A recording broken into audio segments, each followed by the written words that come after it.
Welcome to Conversations at SC, held at the margins of the World Capital Market Symposium 2015.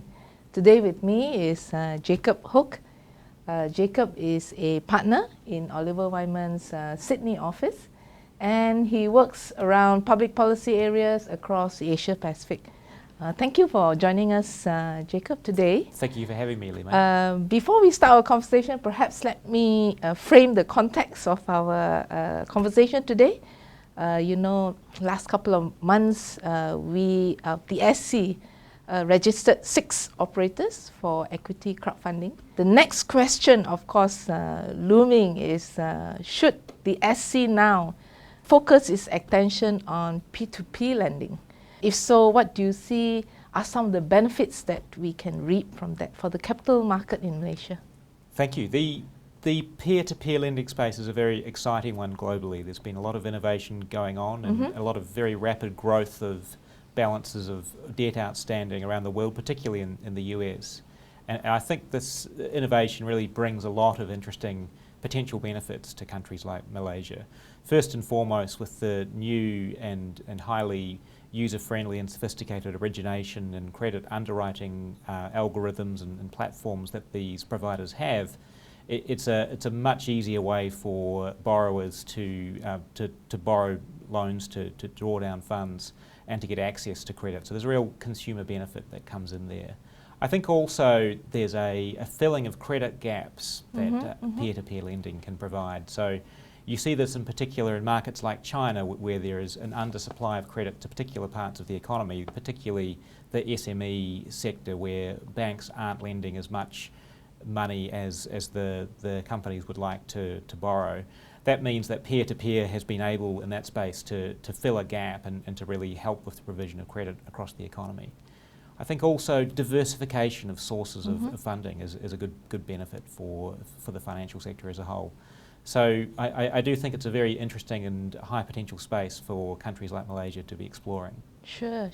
I think there are also some views out there. I mean, given the fact that peer-to-peer lending has already taken off in a big way in the US, the UK and China, some say that it comes with a lot of risks. So what should lenders be looking out for? What are the red flags? I think there are a number of interesting risks with peer-to-peer lending, and I think there are some analogies to the credit crisis in the United States in 2007 that I think everybody should be aware of. In the peer-to-peer area, we have originators of loans who are focused heavily on creating new credits to borrowers that are sometimes not of the most stable credit quality because of their limited access to the mainstream banking sector. And these originators are passing those loans on into the capital markets. And so I think that there have been some concerns in the US in particular that what we're seeing in this new growth of the peer-to-peer lending business is a repeat of that dynamic from some years ago before the financial crisis, where low yields are driving investors hungry for pickup of returns to invest in increasingly risky assets which are originated by entities that don't have skin in the game. So there's a set of concerns there that there could be some adverse selection in terms of the types of borrowers coming into peer-to-peer, and that there also could be perhaps not as much tight monitoring of credit quality of origination as investors might want to see. So those are some red flags to be aware of, but I think both of those can be managed with appropriate regulatory frameworks and investors that enter into the space well aware of the risks. Yeah, I'm glad you talked about regulatory framework as I was moving to the next area of our discussion. You know, in the US, the SEC regulates peer-to-peer lending, and in UK, it's the FCA, and in Malaysia and in perhaps Asia Pacific, which regulator do you think is best suited for peer-to-peer lending regulation? Well, it's a very interesting set of differences across countries that we see. So in the Asian context, China, for example, has peer-to-peer lending regulated by the banking regulator. And I think it really depends on the regulatory architecture in the country in question, because there are some parts of peer-to-peer lending which are relevant to central banks or banking regulators. So rules around credit standards, predatory lending, consumer protection, and so forth, in jurisdictions where that's the responsibility of the banking regulator, as it is here in Malaysia. I can see that there's clearly a role for that regulator in that part of the question. But in other jurisdictions, that protection of consumers doesn't always fall with the banking regulator. In Australia, where I come from, there is a framework that has all consumer protection sitting under the Australian Securities and Investment Commission. So in a situation like Malaysia's, where there's a role for the banking regulator on the consumer side, there's also, of course, a role for the securities regulator on the investor side, because the SC here is responsible for regulation of investment platforms and marketplaces and so forth, as well as entities that are distributing assets out to the investor base. So I think there's a need for cooperation across regulatory entities. If we think about what peer-to-peer lending is, it's closer to a marketplace than to a bank, but it does have some implications for financial stability, provision of credit and so forth that will be of interest to banking regulators. Yeah. In one of the conferences, I think in Australia, you raised the concern about how regulation may stifle innovation. The most common approach is for regulators to look at how they can regulate the operator. Does that go against the very benefit of fintech, which is disintermediation? Are we bringing back the intermediary through the regulation of the platform? It is a difficult balance for regulators to get right. I think in all of these types of decisions that regulators are making these days about new financial technology, they're essentially balancing, on the one hand, stability, the integrity of the system, protection of investors and so forth, against the potential of innovation. And so in this instance, the question around regulation of peer-to-peer lenders, I think there is a role for oversight of platforms to make sure that they are being transparent about the information that they have and are able to communicate clearly the quality of the loans that are being originated. I think, though, I would generally not be so supportive of requirements for such platforms to have liquidity and have balance sheet strength in the same way we might expect a bank to. Right.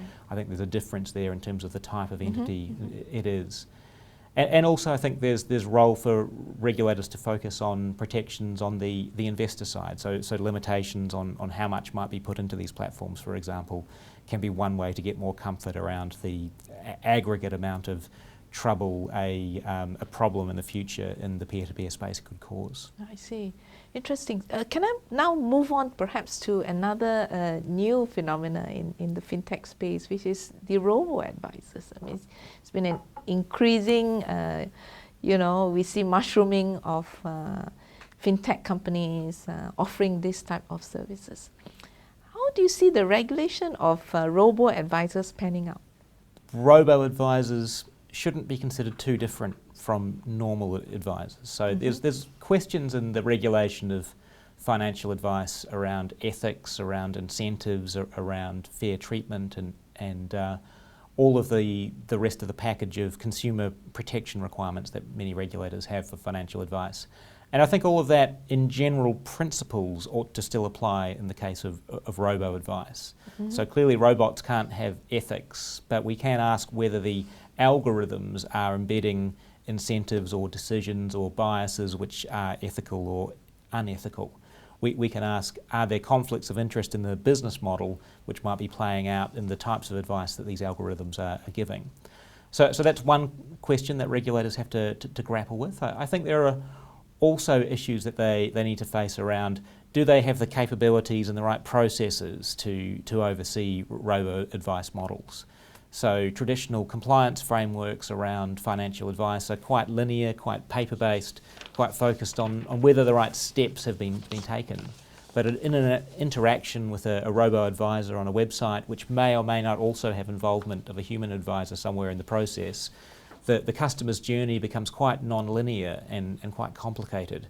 And so there's often a need, I think, for regulators to think about how their frameworks need to evolve in order to capture these complexities to make sure they can cover them well.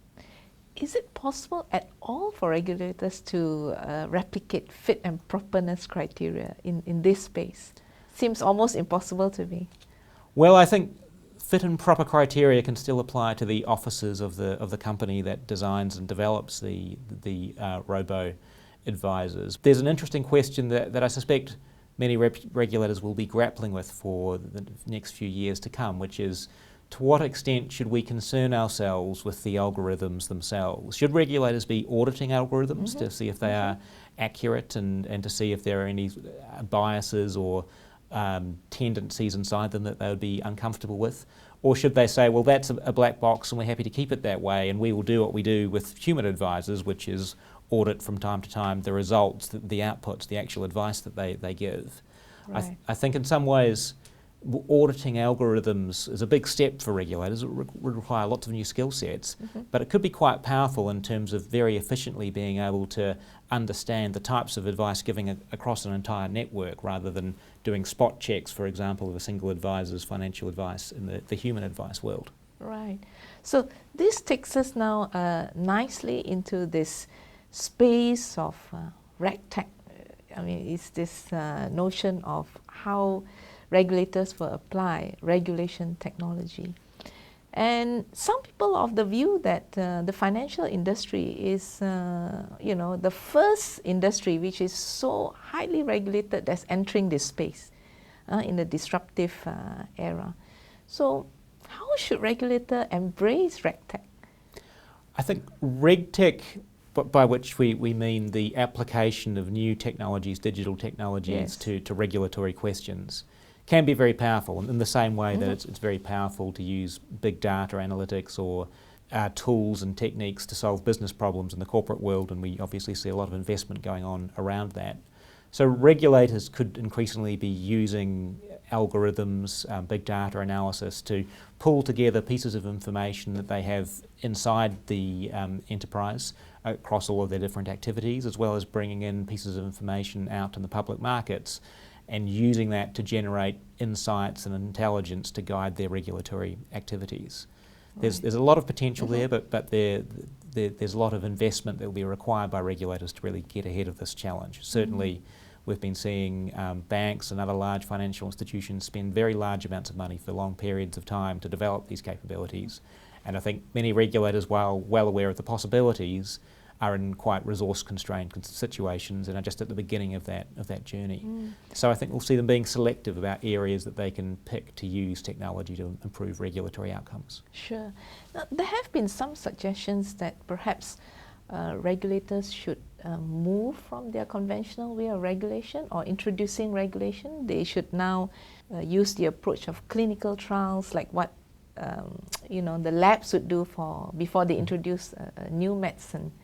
So do you think that's possible for the financial industry? So I think it's a very important idea. I think of it broadly as part of the challenge that I alluded to earlier that regulators have, balancing innovation and safety and soundness. And broadly looking at what we might call graduated frameworks of regulation, where essentially we apply increasingly intense regulatory scrutiny and increasingly significant burdens on enterprises as they become more significant to the economy and as their ability to cause disruption or to inflict harm on investors or consumers if things go wrong increases. However, at the lower end of that spectrum, where we have many small enterprises, innovative startups and so forth entering into the market, that type of burden can be quite unsustainable, and we can end up essentially making it impossible for certain innovations to flourish if we have that type of approach. So therefore I think having an approach that allows the waiver or reduction of regulatory burden for certain innovative applications is an interesting way to see if you can explore what the innovation is, if there's a customer benefit, and what, if any, structural or regulatory changes might be required in order to make it work. In terms of clinical trials, it's an interesting concept, because obviously we can't test things in financial services in the same way that we can in pharmaceuticals. And across the world, the FCA in the UK is really leading the charge in terms of Right. thinking about this and has put a lot of effort into developing it as part of their project Innovate. And it's early days yet, I would say. This is all just coming together this year, so it's difficult to point to a lot of examples of it being successful. And it may be that, in fact, it's less the experiments and the clinical trials, but more the clear evidence that the regulator is willing to engage with innovators and help steer them around the issues and pitfalls in the regime, and also help respond to their concerns that might be most important in terms of bringing forward new innovations. Yeah. Given that these trials or experiments may take some time, do you see it more appropriate for a situation where you want to change existing regulation, or is it also useful when you want to introduce new regulation? Seems counterintuitive for, growth in technology which is so fast-paced, and yet you're having your lab, trying to test whether certain set of regulation works. Yes, I think you can end up with a bit of a delay in development, and regulators obviously would need to invest quite a lot in each instance where they're making special changes to the rules, and that becomes a little bit like picking winners, which is a bit difficult to do for anybody, and it's certainly not the objective of regulators, which is why, going back to my earlier comment, I have sympathy for graduated frameworks that actually don't require specific waivers when you're talking about very small enterprises that can't necessarily cause a lot of damage to the system or to consumers. So having a framework that doesn't require case-by-case waivers or no action letters, but rather for below some threshold allows a greater degree of freedom, could be a more efficient way to achieve the same aims.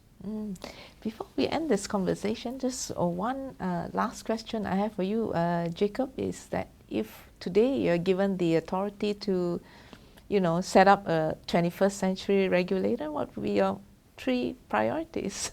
That's a very broad question, and I think some parts of it relate to what we've been talking about today in terms of technology and innovation. I would certainly say that one of the priorities ought to be a strong handle on what's going on in the innovative financial technology space, and deep engagement with that space to ensure that the rules and settings are correct, but also, as we discussed earlier, a regulator that can really leverage those capabilities and use those in its own day-to-day work. I'd say, secondly, it would be very important to have a regulator that focuses on culture of the financial industry, and has the ability to take a preventative and a judgmental type of approach to assessing questions of financial intermediary conduct and culture and so forth. Finally, I'd say a regulator which has got a broad toolkit in terms of the ways in which it seeks to influence the industry, and has a clear understanding and clear framework around which tools, be they soft tools, communication and engagement, or be they some of the more formal legal tools of enforcement it uses to achieve its outcomes. Thank you, Jacob, for joining us at Conversations at SC. Thank you for having me.